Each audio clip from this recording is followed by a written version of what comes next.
Assalamualaikum warahmatullahi wabarakatuh. Waalaikumsalam warahmatullahi wabarakatuh. Ya, bagaimana kabar kalian hari ini? Alhamdulillah. Alhamdulillah. Alhamdulillah. Jangan lupa absen ya, absennya ada di Google Classroom, linknya udah Ibu sampaikan di sana. Alangkah lebih baiknya sebelum pembelajaran, kita membaca basmalah terlebih dahulu bersama-sama. Bismillahirrahmanirrahim. Untuk materi pada pekan ini, kita akan membahas mengenai ketidaksamaan eksponen. Nah, sebelum lanjut ke ketidaksamaan eksponen, Ibu akan mengulas materi pada pekan lalu, yaitu tentang persamaan eksponen. Nah, persamaan eksponen pada minggu lalu ada 6 bentuk persamaan yang kita bahas kemarin. Nah, untuk selanjutnya, Ibu akan membahas mengenai pertidaksamaan eksponen. Share screen dulu. Screen Ibu sudah terlihat? Sudah, Bu. Sudah, Bu. Ya, PPT-nya sudah? Sudah, Bu. Sudah. Langsung saja Ibu bahas mengenai pertidaksamaan eksponen. Untuk itu sebelum menjelaskan mengenai pertidaksamaan, Ibu akan menjelaskan terlebih dahulu tujuan dari pembelajaran pekan hari ini. Nah, tujuannya yaitu setelah mempelajari materi, diharapkan peserta didik itu dapat melakukan tahapan-tahapan dalam menyelesaikan pertidaksamaan eksponen berdasarkan sifat-sifatnya. Kemudian, yang kedua, diharapkan siswa dapat menentukan daerah penyelesaian dari suatu ketidaksamaan eksponen. Kemudian yang ketiga, siswa diharapkan dapat menentukan interval penyelesaian dari suatu ketidaksamaan eksponen. Sebelum membahas ketidaksamaan eksponen, kita ingat kembali mengenai sifat-sifat fungsi eksponen, di mana untuk A lebih dari 1 itu, fungsi fx sama dengan A pangkat x merupakan fungsi naik, yang artinya untuk setiap x1, x2 bilangan real berlaku di mana x1 kurang dari x2 jika dan hanya jika fx1 kurang dari fx2. Dari sifat fungsi eksponen itu ada beberapa penyelesaian ketidaksamaan dengan ketentuan kalau A-nya itu lebih dari 1, tanda ketaksamaannya nanti tetap. Jadi apabila A-nya itu lebih dari 1, penyelesaian dari ketidaksamaannya nanti, tanda ketaksamaannya itu tetap. Nah, contohnya atau bentuknya seperti ini. Jika ketidaksamaannya itu A pangkat fx lebih dari A pangkat gx, maka penyelesaiannya fx lebih dari gx. Nah, di sini tandanya tetap. Selanjutnya, yang kedua, untuk A-nya itu lebih dari 0 dan A-nya itu kurang dari 1, maka nanti penyelesaiannya, tanda ketaksamaannya itu nanti berubah.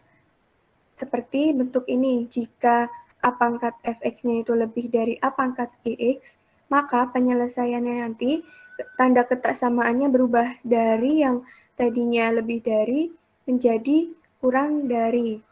Nah, jadi penyelesaiannya fx kurang dari gx. Nah, untuk memperjelas penjelasan tadi, Ibu akan langsung ke contoh saja. Misalkan, tentukan penyelesaian dari pertidaksamaan eksponen berikut. 3 pangkat 2x lebih dari 81. Karena basisnya itu A sama dengan 3, yang dimana 3 itu lebih dari 1, maka nanti penyelesaiannya itu tanda ketaksamaannya tetap. Jadi tidak berubah tandanya. Nah, sampai di sini ada yang mau ditanyakan terlebih dahulu? Sudah paham semua? Sudah cukup jelas, Bu. Nah, untuk itu, kalau sudah jelas, ada latihan yang kalian kerjakan sekarang. Nanti kita diskusikan hasil akhirnya. Kalian kerjakan dulu sekitar 3 menit. Coba Mbak Dita, hasilnya berapa? X sama dengan 1/2. Ya, Ibu tampung dulu ya jawabannya. Ada yang sama atau beda? Tadi Mbak Dita? Mbak Salah. Dita berapa? X lebih dari 4. Terus ada yang beda atau yang sama dengan kedua Saya jawaban tadi? beda, Bu. Tidak. Mas Maestro berapa jawabannya? Dihasilkan berapa? X lebih dari 1/2. Tadi ada dua jawaban ya dari Mbak Dita tadi. Lebih dari 4 sama lebih dari setengah. Nah, kita bahas bersama hasilnya berapa. Nah, hasilnya itu X lebih dari setengah. Jadi himpunan penyelesaiannya adalah X lebih dari 1/2. Gitu ya. Untuk Mbak siapa? Mbak Dinda dan Mbak Dita sudah tahu kesalahannya tadi di mana? Sudah, Bu. Ya. Nah, Mau tanya, oh iya, gimana Mas? berarti kalau untuk pertidaksamaan eksponen ini nggak bisa buat kalau bilangan basisnya itu negatif. Iya, nggak bisa. Soalnya nanti bilangan basisnya itu kan di antara 0 dan 1. Yang pertama, terus ada lagi yang A-nya itu lebih dari 1. Nah, jadi ini bilangan ketidaksamaan ini tidak berlaku untuk bilangan negatif gitu.